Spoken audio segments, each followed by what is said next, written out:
আজকে বাজার থেকে ভালো ট্যাংরা মাছ কিনে এনেছি। দেখি আজকে ট্যাংরা মাছের কি রেসিপি করা যায়। চলো তাহলে বানিয়ে ফেলি। ট্যাংরা মাছগুলো কেটে বেছে ধুয়ে রেখেছি। এবার চলো নুন হলুদ মাখিয়ে নিই। এবার লবণ হলুদ দিয়ে ভালো করে মাছটাকে মাখিয়ে রেখে দেবো। ট্যাংরা মাছ খেতে আমার এবং আমার বাড়ির সবার খুব প্রিয়, কিন্তু কার কার ট্যাংরা মাছ প্রিয় সেটা অবশ্যই আমাকে কমেন্ট করে জানাবে। ট্যাংরা মাছের তেল ঝাল বানানোর জন্য লাগবে আদা, রসুন, টমেটো, পেঁয়াজ। চলো এগুলো এক এক করে এবার কেটে নিই।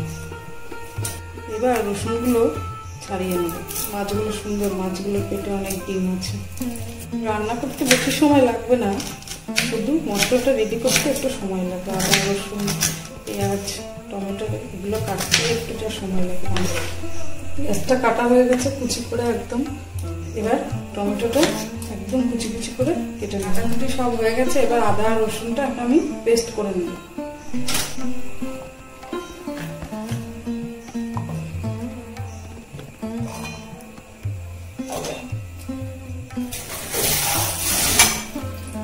সামান্য একটু জল দিয়ে পেস্টটা করে নেব। বসিয়ে সরষের তেল দিয়ে দিলাম। তেল গরম হয়ে গেছে। এবার মাছগুলো এক এক করে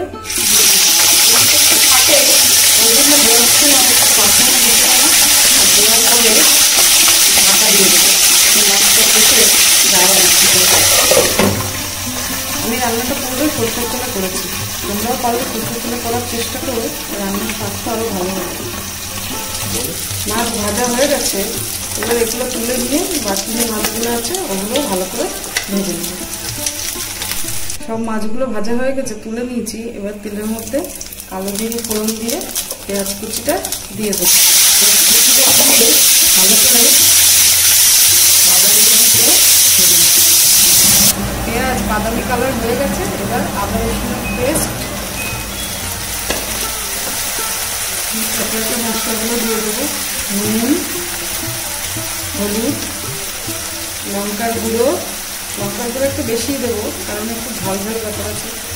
কালারের জন্য একটু চিনি দেবো সামান্য, একটু ধনে গুঁড়ো, একটু জিরে গুঁড়ো, আর যে টমেটো কুচিটা করে রেখেছিলাম টমেটো কুচিটা এর মধ্যে দিয়ে দেবো।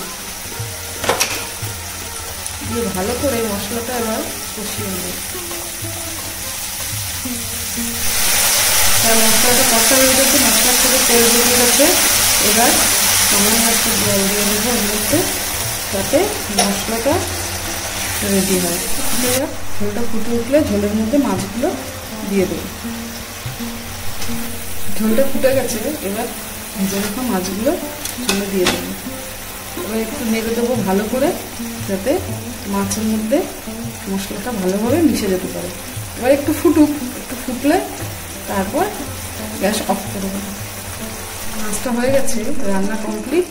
এবার গরম গরম ভাতের সাথে পরিবেশন করবো ট্যাংরা মাছের তেল ঝাল। হয়ে গেছে। এবার রিভিউ দেওয়ার কথা বলছিলাম, সেটা দেবাশিসকে দিলাম। খেয়ে বলুক কেমন হয়েছে।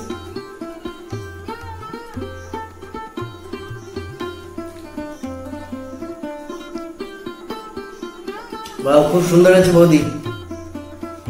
বন্ধুরা, আমি তো অনেক নতুন নতুন ভিডিও আপনাদের সামনে নিয়ে আসি। যদি আপনাদের পছন্দের কোনো রেসিপি থাকে সেটা অবশ্যই আমাকে কমেন্ট করে জানাবেন, আমি করার চেষ্টা করব। আর আজকের ভিডিওটা কেমন লাগলো সেটা অবশ্যই কমেন্ট করে জানাবেন। আর লাইক, শেয়ার, সাবস্ক্রাইব করতে ভুলবেন না। আজকের মতো টাটা, দেখা হচ্ছে আবার একটা নতুন ভিডিও।